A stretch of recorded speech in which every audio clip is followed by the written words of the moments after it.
Thank you, Madam Chair, and we appreciate having Secretary Vilsack back at the committee. Before I turn to today's hearing, I would like to congratulate the chairwoman for hosting a very successful hearing in April on the campus of Michigan State University.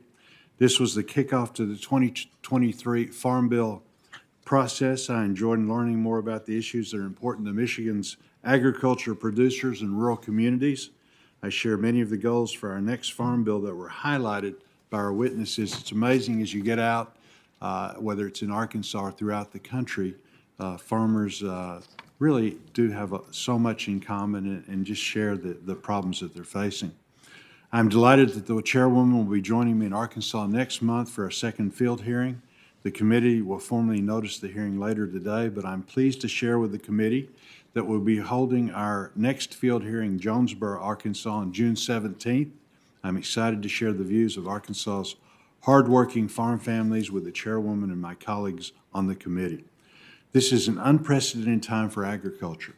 As we come out of a global pandemic, we confront a war in the breadbasket of Europe, which has choked off a sizable portion of the world's grain and oilseed production.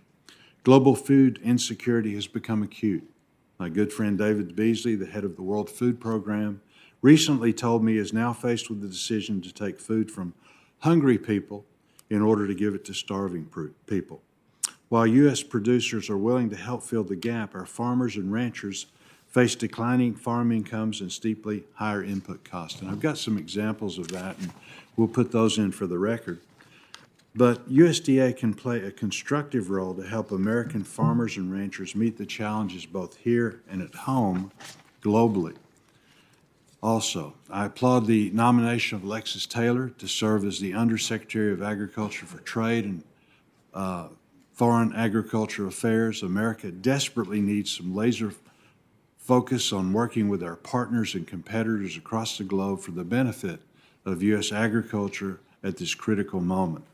I would encourage USDA to stretch itself and fellow agencies to make the tough decisions necessary that will help bring down food prices and enhance global food security. Food prices will decrease when the costs from the farm to the fork go down. The answer is more supply, more oil and gas development for lower energy prices, more participation in the labor market, more land in production, and more certainty for our farmers and ranchers. Until the administration starts to focus on the core issues that are driving record food costs, there will be no relief and American families will continue to suffer. I will keep making that case to the administration and my colleagues and encourage them to work with us to help create an environment where those factors start trending in the right direction and prices start to come down. I appreciate the announcement from the USDA made this morning that will allow some additional flexibilities for those with expiring CRP contracts. I think it's a great step in the right direction, but I believe that we can do more. One suggestion is look to the past. In the 2014 Farm Bill, landowners enrolled in the Conservation Reserve Program were given an opportunity to end their contracts early without penalty. We should give serious consideration to this penalty-free incentive again until grain production returns to normal. I believe this flexibility would allow potentially millions of acres to return to food production. The world cannot afford for prime farmland to lie fallow. Second, and this is more focused on EPA than USDA, I believe that there should be a 2-year pause on any regulatory changes to currently approved crop protection tools.